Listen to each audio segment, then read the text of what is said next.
quarterback extensions that we've had in this offseason. First off, let's talk about Tua Tagovailoa. So when Tua got hurt, was it 2 years ago? All right, he had the concussions. A lot of people questioned whether he would even be able to come back and be an effective NFL quarterback.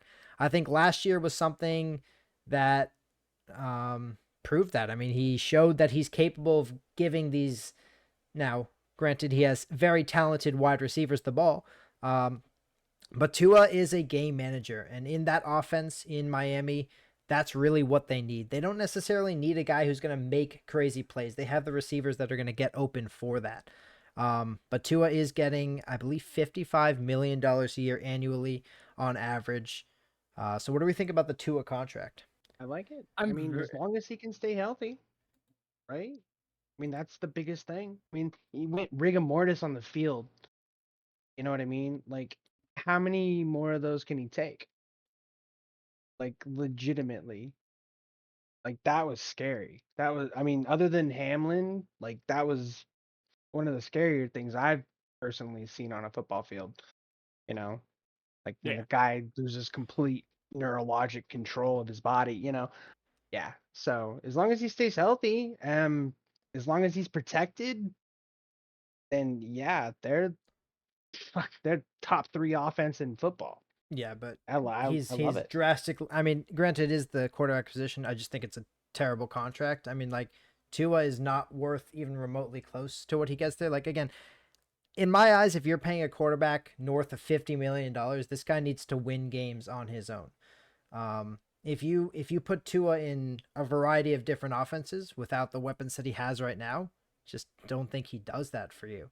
He's got an incredible arm, like there's no doubt about that. He can gun the ball, but I just think he benefits from having two of the more talented wide receivers in single coverage in the entire NFL.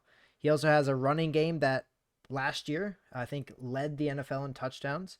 Um, I don't know. I just think I think it's it broke a the it's franchise record. I'm not a fan of Tua. I never have been a fan of him.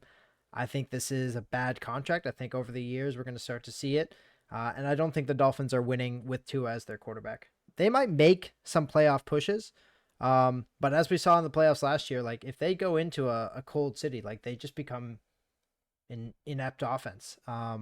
So I just don't like this contract for the Dolphins. If you wanted to have a game manager, you could have gone and found somebody who can do that for you for a whole lot less money. Spend some of that money on your defense, even upgrading your offensive line, which had its struggles itself last year. I just think it's a bad contract. Yeah, I agree. I think it's a little bit of an overpay. I'm very curious what he would have gotten in the open market, what teams would have offered him, because I know there's a bunch of teams that could have used him.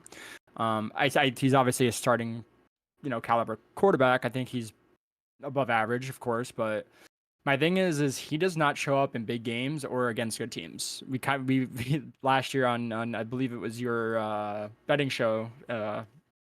Last year we talked about how they hadn't beaten a team over 500 in, what was it, 400 and something days? Almost like 2 years, yeah. Yeah. And I think they beat one team this past season above 500. In the games that they won, he didn't throw for more than 2 touchdowns, except for one of those games. Mm-hmm. And if you look at the playoff push last year, where they were one game away from, locking up the division and making a playoff berth, they struggled until I think it was the last game of the season, or where they beat, was it Dallas they beat, I think? But they had that like really bad loss against Tennessee, and a lot of these games that they should have closed out and won. And they beat Dallas, right? No. Yeah. Yes, that was the team above 500 that they beat. They beat the Cowboys, but and then they ended. They up had weeks prior to that to the Bills, where they should have won that game as well, which let Buffalo ended up taking the division. There was weeks prior to that where they had several chances of locking in their playoff spot, but they just struggled. And I just think the inconsistency of Tua when it comes to the shine of the big moment, he kind of fails. And I know Tyreek had a few drop touchdowns in that, so that you can't really put the full blame on Tua.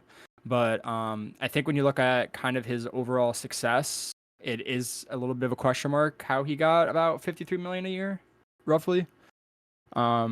So, we'll talk about it a little bit with, the trend of the market. Obviously, if you want to lock up a solid QB, it's going to cost you a pretty penny. So, I understand it. But when it comes, I do have my concerns with Tua and even the Dolphins as a whole when it comes to kind of these big games against good teams.